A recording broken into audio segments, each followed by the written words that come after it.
Hello and welcome to this edition of City Hall Insider. I'm Jim Marshall of the New Bedford Cable Network, and joining us in studio today is Manuel Debrito, chair of the New Bedford Election Commission. He's back again. It's kind of like a regular thing Thanks. For you, like once a year or something like that. I enjoy my time with you, Jim. Plus it gets you out of the office, you know. Right now it's definitely needed. So we've got the general election coming up in November, so I wanted to touch base with you, see how things are going. Obviously, we started with the primary last month, and how'd that go as you lead into the November election? 13%. I mean, so the turnout was really, really low. I think across the country turnouts have been low everywhere.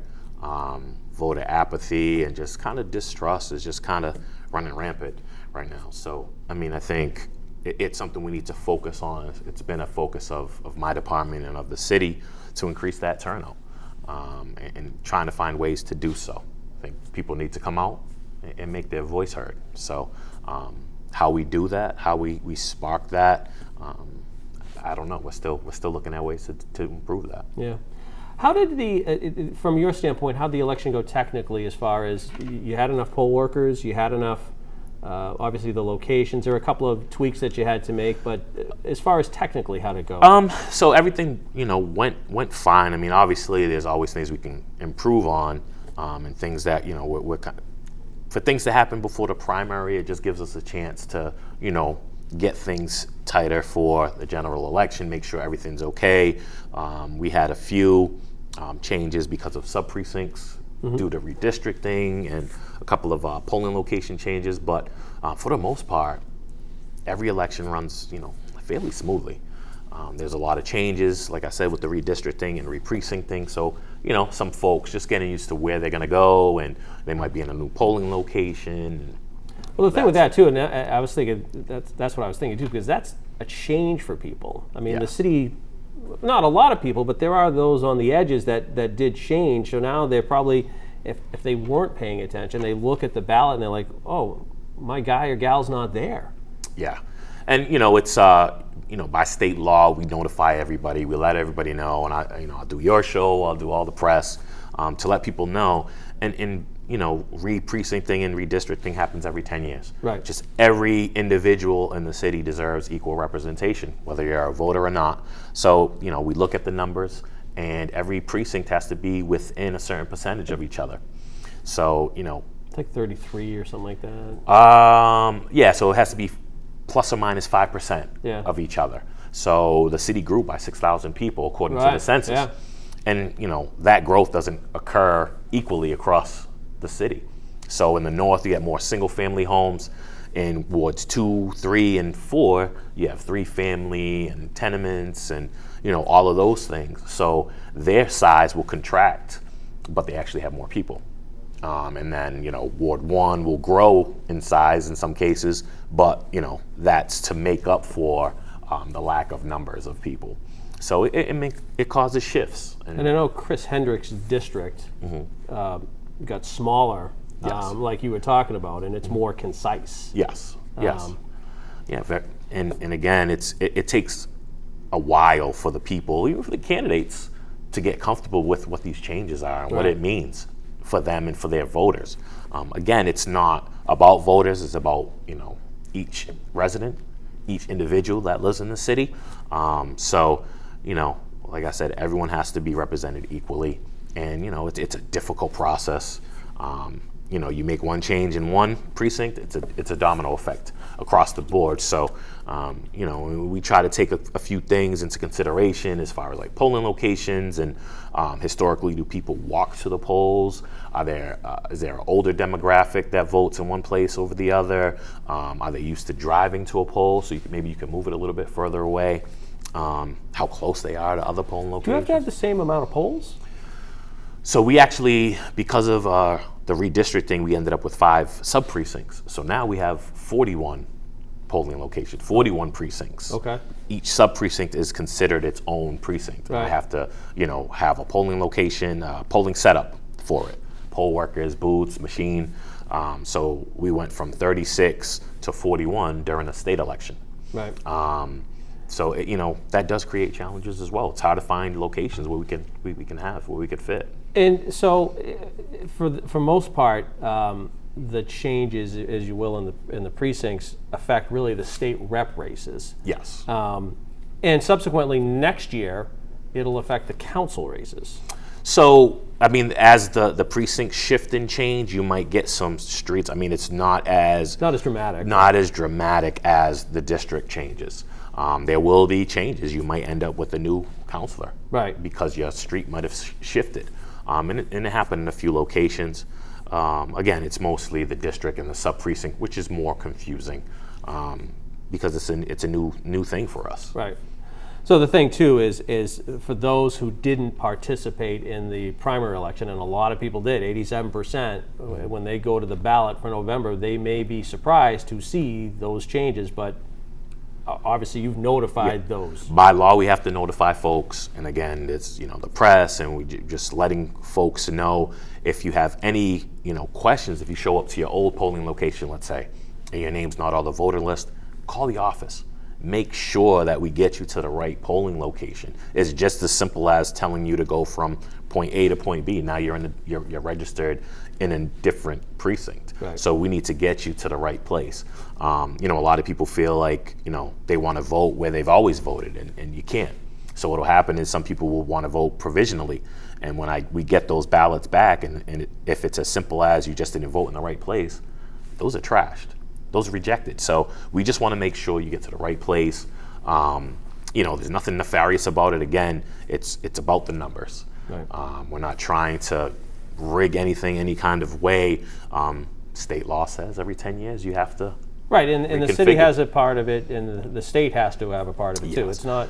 No, so, and this year what happened was, historically we would do the re-precincting first, and then the redistricting. Once we developed our maps, and our maps were approved, the legislature will come in. Correct. And they would do the districting based off what our maps look like. Right, so they flipped it. They flipped it this year, and they did the redistricting prior to the re-precincting, which was a whole other level of confusion and challenge for us. And that kind of forced our hand in a way, because we had a map all set, ready to present, and if we would have submitted our map because of the redistricting, we would have ended up with 13 sub precincts. Wow. Now, how do you house all those? How do you fund all that? Right. So we had to adjust to be in line with the redistricting, and we ended up still with 5. Which was, definitely more manageable. Right. And we're trying to limit voter confusion, and, it puts a lot on our shoulders as far as processing and making sure these things go smoothly. And Right. it's just really challenging. All right, so I just want people to know that in this election, there are races for, or they will have to choose for, governor, lieutenant governor, attorney general, secretary of state, treasurer, auditor, all statewide offices.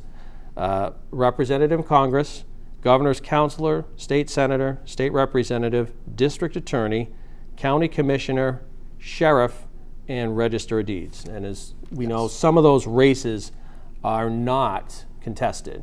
There's just the incumbent or somebody just running for those seats. I think they're all the incumbents actually are running. Yes. If I'm not mistaken. So there are some seats, and again though, as you pointed out, there'll be some whose state representative is facing an opponent, others who aren't. So it's where you live is going to determine obviously what your ballot looks like. Exactly. And every candidate, a lot of people confuse the state primary with the general election, and people want to be able to choose from both parties during the primary, and that's not how it Right. works. You pick one ballot, whatever you're registered to, and that's the ballot you get. If you're unenrolled, you have to select Republican or Democrat, and you have to vote down that one ballot. So now you have opportunity to choose between both.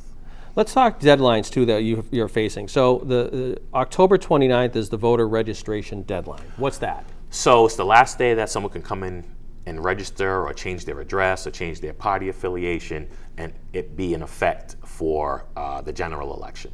It used to be 20 days. They just recently changed the state law and they made it 10 days. So it's a Saturday, and we'll be in the office until 5 p.m. and people can come in and register or make any of those changes.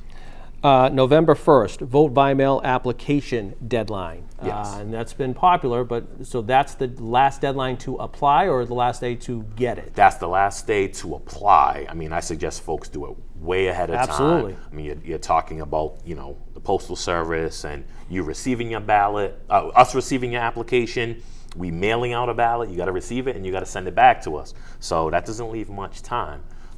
If you do receive a ballot, if you request it, you can always drop it off in the ballot in a secure box outside City Hall, or you can actually come in and hand it to us in the office. You could do that. You can also bring it during early voting. We have early voting. That's the other thing I was going to ask. So we've got early voting coming up, starts later this month. So the 22nd, which is a Saturday, all the way through November 4th. Every single day, Saturday and Sunday included, 8 a.m. to 4 p.m. at the main public library downtown. It doesn't matter what ward and precinct you live in, you can come in and you can cast your vote there. Some people still feel more comfortable casting their ballot in person, and that's an opportunity to do that ahead of time.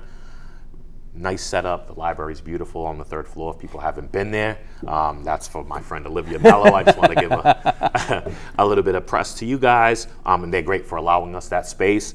And again, you get to come in and we get your ballot, and then you don't have to worry if you can't make it on election day or you don't want to be around a bigger crowd. You have an opportunity to do that for 2 weeks prior. Explain the difference for those that don't know. Absentee voting versus the mail-in. The mail-in voting. So absentee is if you have a medical condition or there's a reason you're away at school or something like that. So if you're an absentee, you fill out the application and you would have a reason why. You'd have to give a reason, or you have a doctor's note. Some people just permanently get absentee ballots. A mail-in is just an extension of that. It's a process we've had forever and ever. Now you just don't need a reason. The reason is you just can't make it that day. You want to cast your ballot ahead of time. Again, during COVID, it was very popular because people didn't want to be in crowds.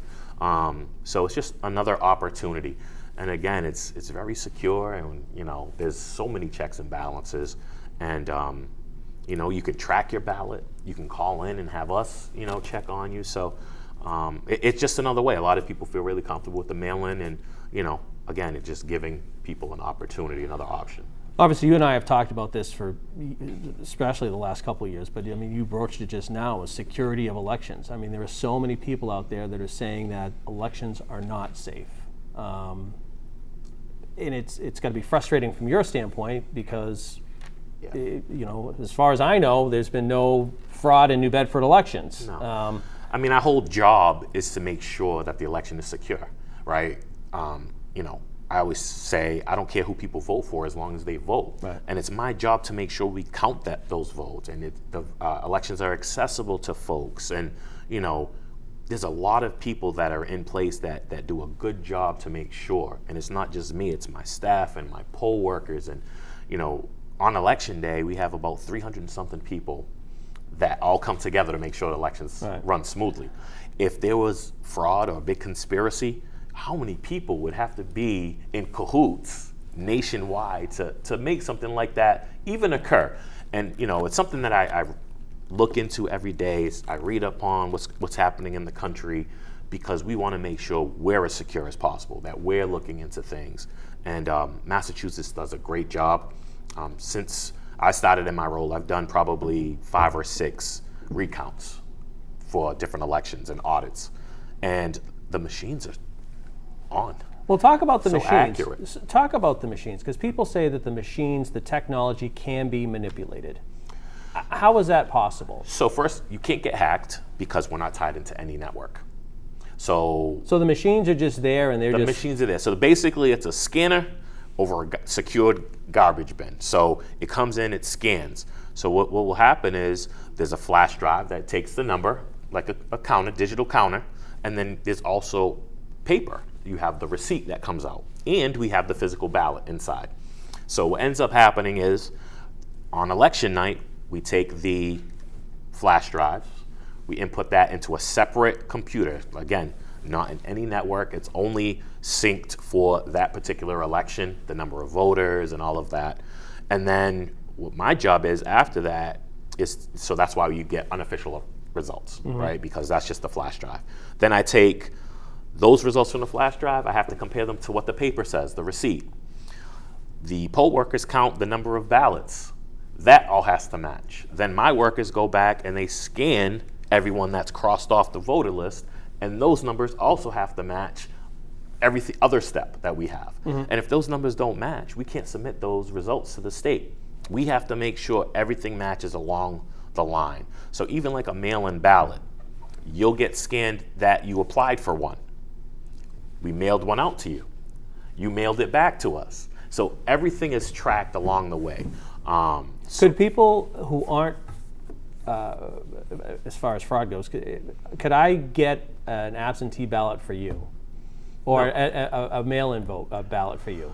I mean, you got to sign it under the penalty of perjury. You got to know my information. You got to request it. And, so say you requested one from me, less hypothetically, and it got mailed to you. And then I come to vote, and I'm like, well, I never sent my ballot in. We have all of that tracked. We have, all of it. I can go in and I can research and do research as to, where we got it in. I could check the signatures against what we have on the system, the voter registration system, because when you register, you sign your name, whether it's at the registry of motor vehicles or it's with us. We have your information. We have your license number. We have the last 4 of your social. There's so many things in place to help prevent a lot of those things. Will things fall, between the cracks? Potentially, but if we're talking millions and millions of votes, just don't see that, happening, and at the level that people, just put out there. And again, it's a conspiracy theory without a lot of factual basis. Some states have done only mail-in for years and years and years. Right, yeah. And with no... and a lot of people have taken advantage of mail-in voting, yeah. And with no additional fraud present in these states. So again, it's looking at the research, and I have people argue with me, and this is all I do. I'm just the election guy, right? So, but people, I watch some guy on YouTube, I watched a movie, and a lot of those things have been disproven. A lot of those things that, conspiracies that people put out there have been disproven. So, and again, when I tell people that, it's going back, but once people have their mind made up on something, it's hard to change them. What about the counting of the votes? People can, if you get an absentee ballot or a mail-in ballot, what's the postmark, or when does it get counted? So for a local ballot, we have to receive that local ballot, which we do have a local ballot this year as well, special ballot going on concurrently with the state. That has to be received by 8 p.m. election day. State ballot. And it's postmarked. And it's postmarked. Right. If we don't receive it, it's too late. A state ballot could be postmarked election day and received +3. Okay. And we still have to process, then I'll have to process those by hand, where I put the numbers in, who they voted for into the system. How often that happens? Not very often. I mean, I would assume you still get ballots after after the election. Yes, but again, it's that 3-day cutoff. Right. And again, that still gets scanned, and we know who we mailed it out to. We know that person's mailing it back. We know that they haven't voted in the meantime. We're checking deaths, all of those things come into play into consideration. So it's just not grabbing a ballot and just, any ballot that comes to us. That's not how it works. So how do you, people say, well, how do you check deaths? I mean, it's not just reading the obituaries. So we get a death list from the state daily that my staff goes through, and we do read obituaries. Well, I would assume the city clerk's office has the death notices too. They have death notices, but we receive them directly from the state. We can always go verify through the city clerk's office as well. But it's something that we're scrubbing. States send us people that have registered, have moved from the city, registered somewhere else. We remove it. If you move within the state, automatically you register somewhere else, we're taking off New Bedford. So again, the system is pretty good. I mean, some people, again, will fall through the cracks, but if you don't vote in 3 consecutive elections, you're removed anyway. But again, there's laws that dictate when we can remove somebody and when we can't. Well, the other thing too, and I've said this with you repeatedly in the past too, is that when I go to my polling place, the poll workers who've been there have been there for years, so they'll know me. They'll say, "Hey, Jim, how's it going?" And then they'll say, and it's funny, they'll say, "Well, Mr. Baker didn't vote yet. Make sure you get on him." They know my neighbors, they know, and they'll tease me, and they'll tease my neighbors if so-and-so hasn't voted yet, which is funny, but it's good because they know the voters. Yeah. And the police officer is there, and he's the same person that's been there for a long time too. And again, like, you really trust these people. They want to be there. It's their civic duty. They want to be involved, and they'll give me. They'll come back at me. There's been a couple times I'm so busy that day that I might not have cast my vote yet, and they'll say, "Well, we told your wife that you haven't voted exactly. yet." Because and again, it's just a secure system. And again, they'll write me notes like, this person moved, this person died, and we can research that a little bit further too. So they're on it. They really are. I want to touch base because you were mentioning it too. There is a city ballot, but we've got 5 questions, and I wanted to make sure we get this, Dan. This is the voter aid information for voters that was sent out by the state earlier this year for us to ponder. There are 4 state ballot questions, yes. And we can roll through them if we can, and plus the city one, the municipal one. So there are 4 questions. The first one is the additional tax on millionaires. The next one is dental insurance, which I'm not sure that I'm fully grasping at this point in time. Alcohol license, and then the one that's not in here that came late, as you said, is the... it's the driver's license for illegal immigrants. Okay. And the last one is the city one, that you said, a municipal election, is the question of the MBTA. Yes. So because it's a state election, and the state prints and runs all the ballots across the state for 350 some odd, cities and towns, we couldn't put the municipal question on the state ballot. So it's on its own separate ballot. So it's, like I said, it'll say special election, municipal election, and it'll have the question. The issue with the voting machines is that ballot has to be formatted exactly like the state ballot. So you got a state ballot with all these races and all these questions, so it's a fairly long ballot.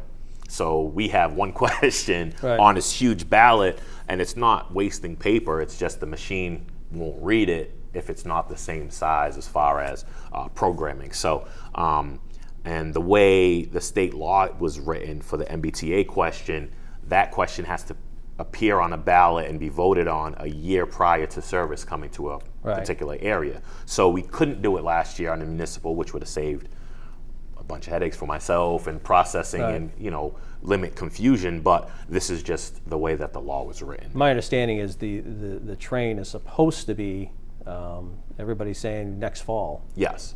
And the question just basically is, do you want a train station or 2 in the city? Is it going to stop here? I mean, the tracks are there. It's all paid for, grant money, and all that yeah, the stuff. trains are coming. Trains are coming. Whether it stops in New Bedford or not is really the question. That's it. If New Bedford and Fall River and Taunton also have a similar question because they're also getting service or potentially getting service. And, yes or no. If we vote no, it'll just stop further down the line, Fall River or wherever else they decide. It just won't come all the way into New Bedford. And again, the infrastructure is already there; it's already laid down. So, but this is just the way that it was written. We've been working on this since 1988, 1990. It's been a long time. One of the things you pointed out here in the voter information guide is that question 4, the one pertaining to immigrants and driver's license, may not be in it. It's not in the one that I have here. I think that was an initial printing from the state, from what I understand.